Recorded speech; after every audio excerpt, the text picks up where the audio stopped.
కానీ వాస్తవానికి కడియం అంటే కమిట్మెంట్ కాదు, కట్లపాం అని నిన్న రుజువైంది. ఇన్నాళ్ళు ఈ కట్లపాము కాంగ్రెస్ బొక్కలో దూరి జాక్కున్నది. కట్లపాము ఎక్కడున్నావమ్మా అంటే నేను ఎక్కడున్నానో గక్కడనే ఉన్నా అని చెప్పి తిక్క సమాధానం చెప్పింది. అచ్చా ఇంత పనికి వస్తావా అని చెప్పి కేటీఆర్ గారు పచ్చగడ్డి వేసి మంట పెట్టి పొగబెట్టి అష్టదిగ్బంధనం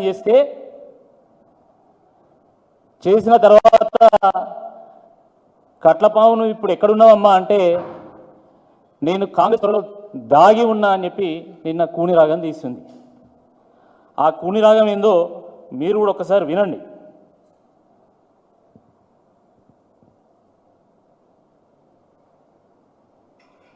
మళ్ళీ సంవత్సరంన్నర క్రితం నేను ఎమ్మెల్యేగా పోటీ చేశాను. మీ ముందుకు వచ్చి నాకు ఒక అవకాశం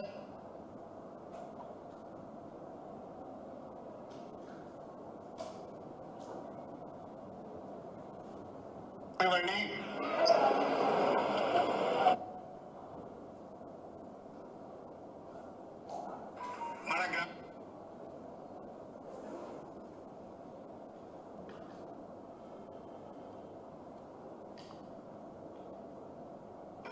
మళ్ళీ సంవత్సరంన్నర క్రితం నేను ఎమ్మెల్యేగా పోటీ చేశాను.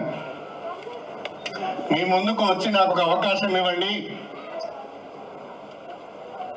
మన గ్రామాలను అభివృద్ధి చేసుకుందామని చెప్పాను. మీరు నమ్మకంతో నాకు ఓటేసి గెలిపించారు.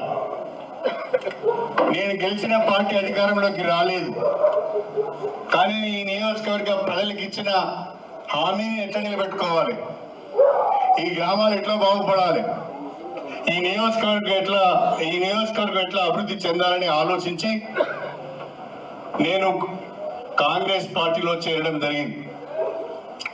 రాష్ట్రంలో కాంగ్రెస్ ప్రభుత్వం ఉన్నది. సో ఇన్ని రోజులు డొంకతిరుడు సమాధానాలు చెప్పినటువంటి కడియం శ్రీహరి గారు నిన్న స్టేషన్ గన్పూర్ నియోజకవర్గం పెద్దపెండ్యాల్లో పబ్లిక్ మీటింగ్లో చాలా స్పష్టంగా చెప్పడం జరిగింది, నేను అభివృద్ధి కోసం కాంగ్రెస్ పార్టీలో చేరినా అని చెప్పి. మరి ఇన్ని రోజులు నోరు తెరవనటువంటి కడియం శ్రీహరి గారు నిన్న ఎందుకు మాట్లాడాడు?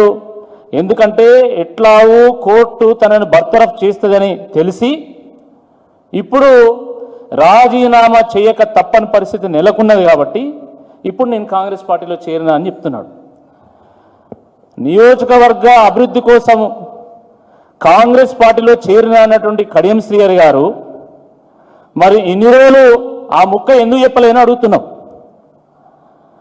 40 ఏళ్ళ సుదీర్ఘ రాజకీయ అనుభవాన్ని రంగరించుకొని ఈరోజు అభివృద్ధి కోసం అధికార పార్టీలో చేరాలి, అడ్డదారులు దొక్కాలి,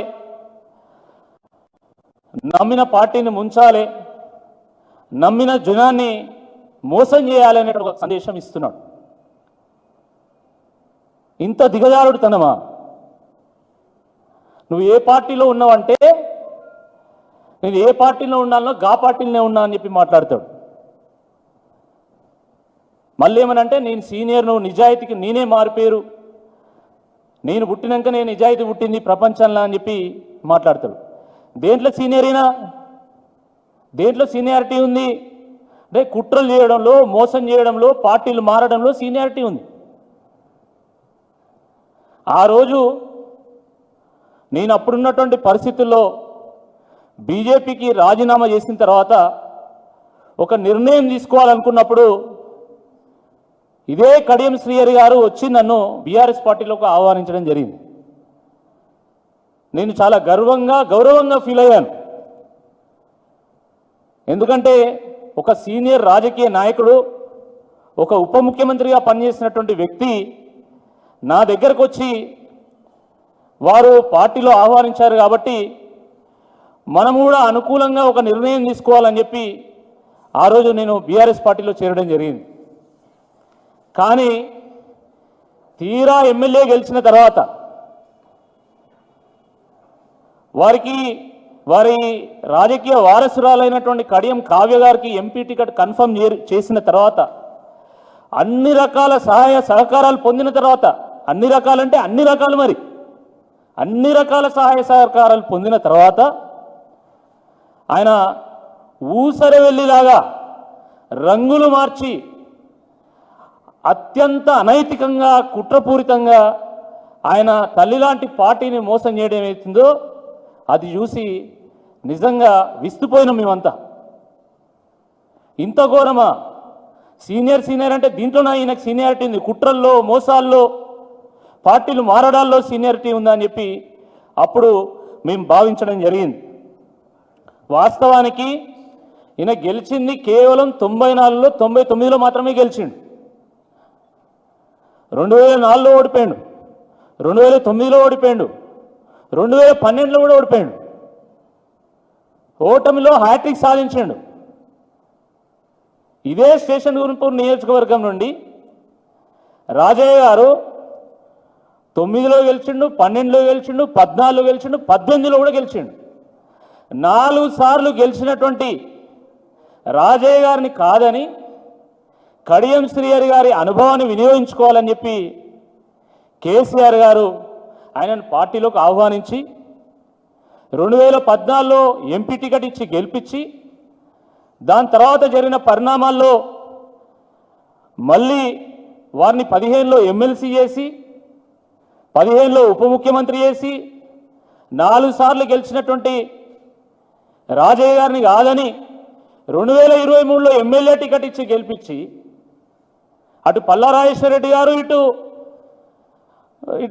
రాజయ్య గారు పూర్తిగా సహకారం అందిస్తే కేసీఆర్ గారి ఆశీర్వాదంతో స్టేషన్ గన్పూర్ ప్రజల ఆశీస్సులతోని వారు ఎమ్మెల్యే గెలిచిన తర్వాత కూతురికి ఎంపీ టికెట్ కన్ఫర్మ్ చేయించుకున్న తర్వాత వారు తీరా పార్టీ మారడం చూసి నిజంగా ప్రజలే తలదించుకున్నారు.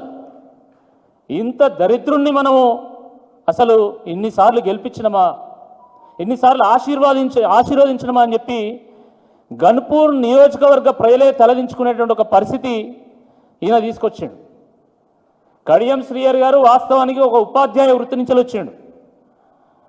ఉపాధ్యాయుడు అంటే సమాజానికి ఒక ఉదాహరణ, సమాజానికి ఒక సందేశం. కానీ కడియం శ్రీహరి గారు దేనికి ఉదాహరణగా నిలిచిండు? ఆయన ఏం సందేశం అందించిండు అంటే నమ్మినోళ్ళను నట్టేట ఉంచాలనేటువంటి ఒక సందేశం అందించాడు. అంతే కదా? ఇవేనా మీరు ఉపాధ్యాయుడిగా పిల్లలకు నేర్పినటువంటి పాఠాలు? పదవులు వస్తూ ఉంటాయి, పోతూ ఉంటాయి. కానీ ఒక రాజకీయ నాయకుడికి శాశ్వతంగా నిలిచేది కేవలం పేరు మాత్రమే. కానీ అవేవి నాకు అవసరం లేదు, పదవులుంటే చాలు, ఇంకా నాకు ఏమీ అవసరం లేదన్న చందంగా కడియం శ్రీహరి గారు వారు వివరించడం నిజంగా చాలా దురదృష్టకరం. రాజకీయాల్లో క్రియాశీలకంగా ఉండాలి, ప్రజలకు సేవలు అందించాలని చెప్పి రాజకీయాల్లోకి వచ్చి పనిచేస్తున్నటువంటి నాలాంటి యువకులకు అందించేటువంటి సందేశం ఏంది కడియం శ్రీహరి గారు? అంటే తల్లి లాంటి పార్టీని మోసం చేయాలి, నమ్మిన వాళ్ళని నట్టేట ఉంచాలి అనేటువంటి సందేశమే కదా. ఇంకా అంతకంటే ఇంకేమైనా ఉన్నదా అని చెప్పి ఈ సందర్భంగా నేను అడుగుతా ఉన్నాను. ఇలాంటి దయనీయమైనటువంటి పరిస్థితికి దిగజాడు స్థితికి చేరినటువంటి కడియం శ్రీహరి గారికి నా ప్రగాఢమైనటువంటి సానుభూతిని, జాలిని తెలియజేస్తున్నా అని చెప్పి ఈ సందర్భంగా గుర్తు చేస్తున్నా. వాస్తవానికి వారు ఒక రిటైర్మెంట్ స్టేజ్కి వచ్చింది. రిటైర్మెంట్ స్టేజ్లో అన్నీ అనుభవించిన తర్వాత తత్వం బోధపడుతుంది. ఆ తత్వాన్ని నలుగురికి తెలియజేయాలనేటువంటి తపన సుదీర్ఘ రాజకీయ అనుభవం ఉన్నటువంటి నాయకుడికి ఉంటుంది. కానీ అవేవీ లేకుండా మీరు ఏ పార్టీలో ఉన్నారంటే నేను ఎక్కడున్నానో గక్కడనే ఉన్నా, ఇంతకంటే ఇజ్జత్ తక్కువ ముచ్చట ఇంకేమైనా ఉంటుందా? ఇంతకంటే దిగజాడుతనం ఏమైనా ఉంటుందా? ఓరుగల్లు పోరాటాల గడ్డ, పౌరుషాల గడ్డ, ఆ పోరాటాల గడ్డ